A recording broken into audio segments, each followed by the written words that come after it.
Vadiwa vateereri tokugamuchirai zvakare kune chimwe chirongwa. So this is just a quick story that I want to give to you. There is one of our admins who received this audio. To those that are not going to understand, zvichange zvichitaurwa muaudio umu zviri kunzi this leaked audio, there is this other woman, mukadzi uyu ainge achida kuuraya her own stepson. So amai ava vakabva vaita any mistake ndokubva vasenda that audio on a church group. In this audio she was telling her brother kuti vange vachiurayisa her stepson because mwana uyu anenge ari kufanira kunge ari iye anofanira kuzova mambo after his own father. Saka this stepmother vanga vachida kuti mwana anofanira kuzonge achigara pachigaro must be her own son. So in the audio she was telling her brother kuti vange vachitora zvavanotora then vobva vazvimixa vobva vaita mhiko kuti her stepson can have an accident.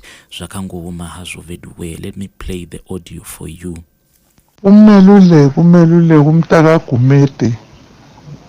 umntaka-Gumede lo wamzala phandle onguye uthathele uSandra ubuduna.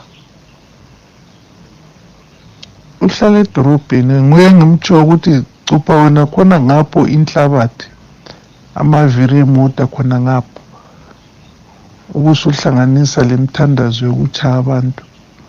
Ayenzi accident, inyanga le isiyaphela vele ngasekho isifile ngoba usengikhathazile malume umfana lo sengikhathazile sibika the siyangisela xolo shem. Ngakuzizamela iplan emntaka mama, ngizamela iplan kube ngikwami lawe esungithu, ngizamela iplan mo. Umeluleki umntwana egirlfriend kaGumede lo umude lo